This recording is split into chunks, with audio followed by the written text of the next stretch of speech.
नमस्कार। एक बार मैं फिर हाजिर हूँ और ठंडी का मौसम है और लगभग सर्दी छींक मामूली है लोगों को। और कोरोना वायरस का दौर फिर से पांव पसारने लगा है और इसके साथ ही ओमिक्रॉन। लेकिन मौसम बदलता है, प्रकृति का रूप है, कभी सर्दी कभी गर्मी, कभी धूप कभी छाँव। ये तमाम जो है प्रकृति का रूप है। और साल में मौसम बदलते हैं। साल 2022 चल रहा है और आज की अगर बात करूं तो आज बेंगलुरु में लॉकडाउन है, संडे सैटरडे यानी कि 2 दिन। 2 दिन के बाद फिर लॉकडाउन खुलेगा और पूरे देश में अलग अलग राज्यों में कहीं लॉकडाउन है, कहीं कर्फ्यू है। तमाम चीज़ों को लेकर के आप तमाम दर्शक के सामने एक बार फिर बैठा हूँ, क्योंकि कहा जाता है कि कोई अगर बात आपको सही लगे, जो जिसमें लोगों की भलाई हो, आप अगर वहाँ जाकर लोगों की भलाई नहीं कर सकते हैं तो अपने संवाद के ज़रिए, अपनी बातचीत के ज़रिए, अपने मैसेज के ज़रिए उन तक पहुँचा सकते हैं, ताकि लोगों का हौसला बढ़े, उनको हिम्मत मिले, उनका हौसला अफजाई हो। जिस तरह से आज हमने देखा रिपोर्टिंग के दौरान कि जगह जगह, खास करके बेंगलुरु के जो सबसे बड़े मार्केट हैं, सिटी मार्केट, शिवाजी नगर और दूसरे मार्केट से हैं, जाकर हमने दौरा किया। हमारे कैमरामैन के साथ हम वहाँ पर गए, देखे। उनकी कुछ तस्वीरें आपको दिखाना चाहता हूँ, कुछ झलक दिखाना चाहता हूँ कि सड़कें बिल्कुल सुनसान और तमाम दुकानें बंद, लॉकडाउन का माहौल और जगह जगह चेकिंग।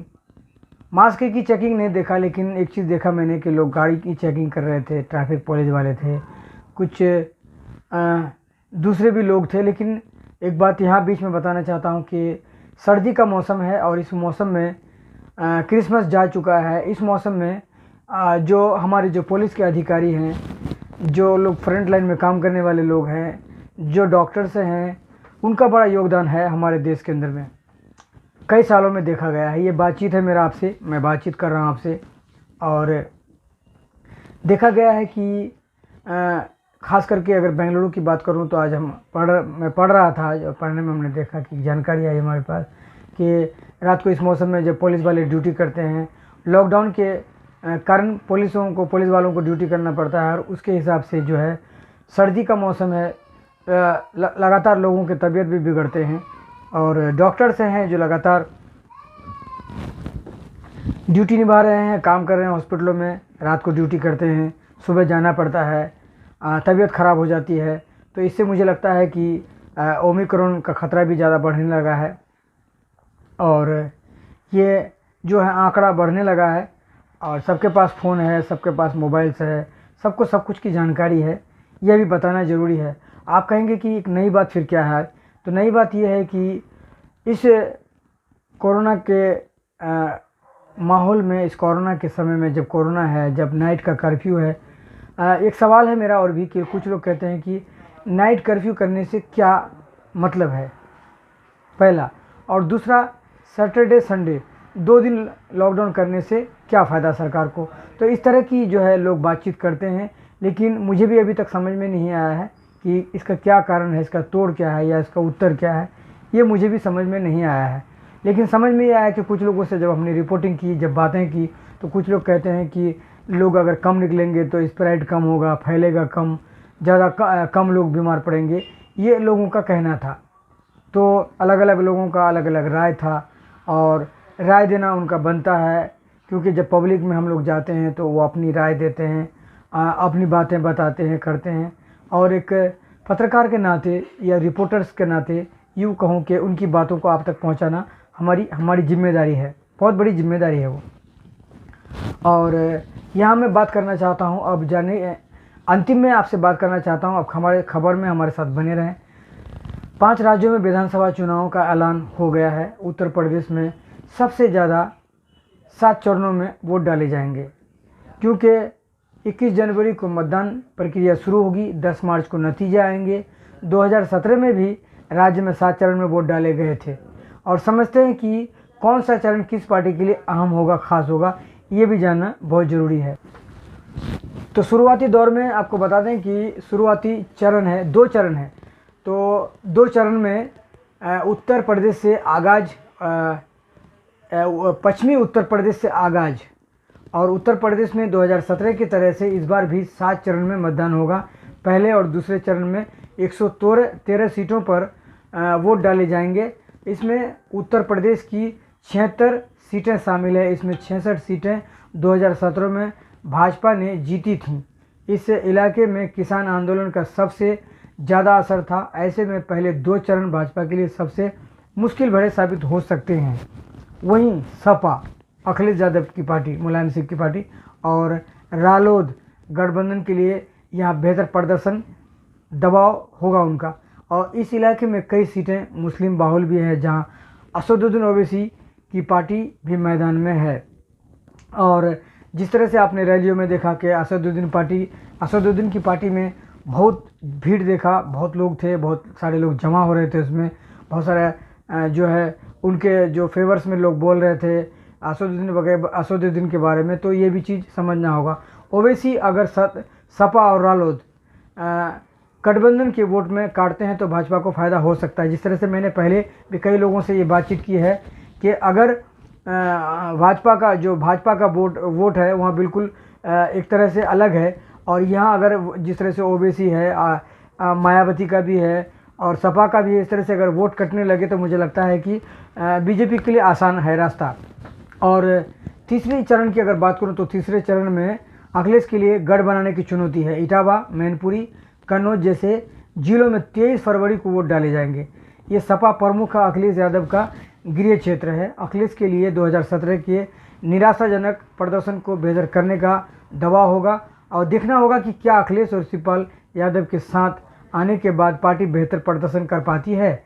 साथ आने के बाद बेहतर प्रदर्शन कर पाती है। इसी चरण में बुंदेलखंड के जालौन, हमीरपुर, महोबा, झांसी, ललितपुर आदि जिलों में भी वोट डाले जाएंगे। बुंदेलखंड की सभी सीटों पर भाजपा को जीत मिली थी। पार्टी को इस बार भी यहां बेहतर करने की उम्मीद है। भाजपा प्रदेश अध्यक्ष स्वतंत्र देव सिंह भी इसी इलाके में आते हैं। और आगे बताते चलूँ कि चौथा चरण की अगर बात करूं तो चौथे चरण में लखनऊ, उन्नाव जैसे जिलों में मतदान होगा, जहां भाजपा कई चुनावों से मजबूत है। इसी चरण में अमेठी, रायबरेली जैसे जिलों में भी वोट डाले जाएंगे। कभी कांग्रेस के गढ़ रहे इन इलाकों में 2017 में भाजपा काबिज हुई थी।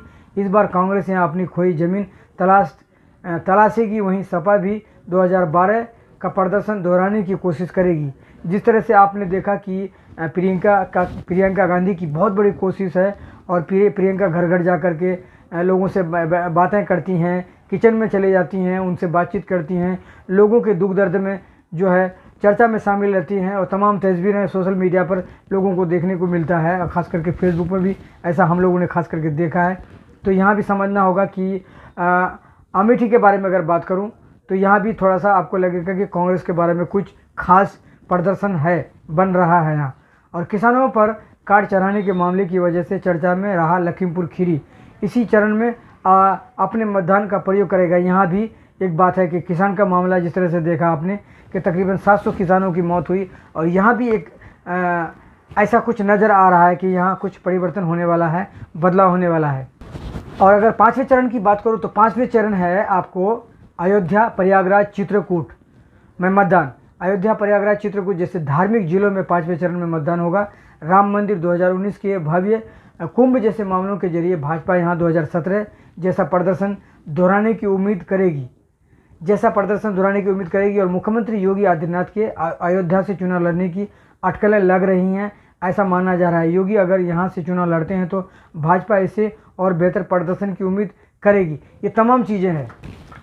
और छठा चरण है, 7वां चरण की अगर बात करूं तो पूर्वांचल के जिलों में 6वें और 7वें चरण में वोट डाले जाएंगे।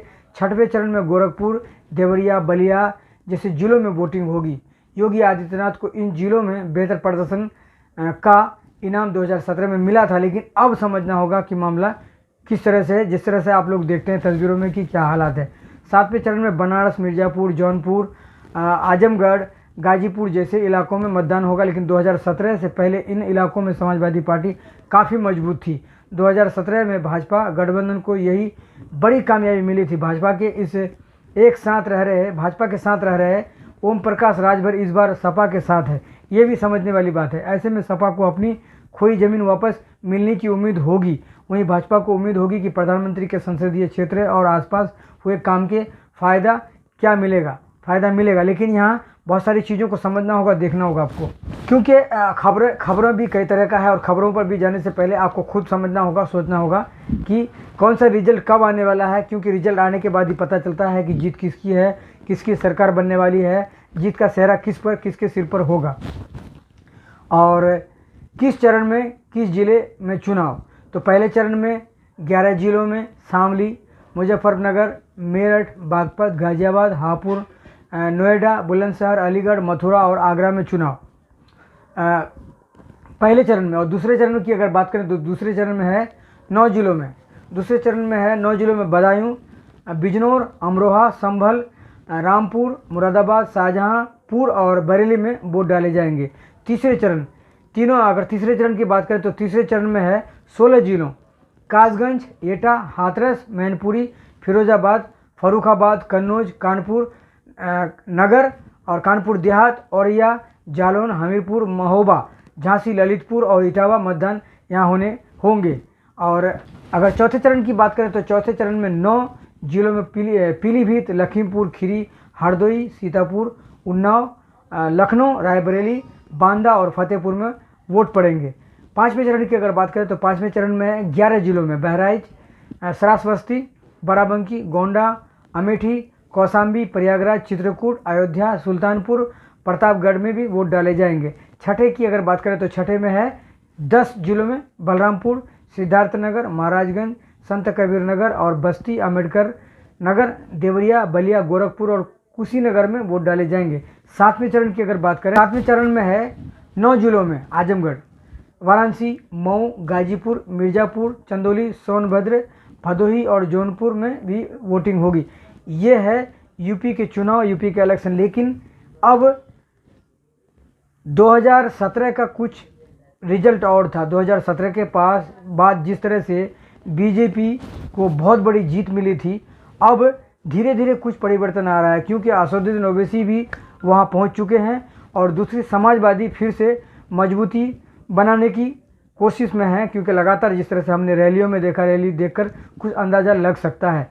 और आपको बताते चलें कि इसी के साथ जो है बेंगलुरु की जो तस्वीरें हैं वो आपको दिखाने की कोशिश करूंगा मैं। ख़ास करके बेंगलुरु में जो है 2 दिन लॉकडाउन है, संडे और सैटरडे 2 दिन लॉकडाउन है। तो 2 दिन के लॉकडाउन में जो हमने जो आज तस्वीरें जुटाई हैं, उन तस्वीरों को आपको दिखाने की कोशिश करूंगा।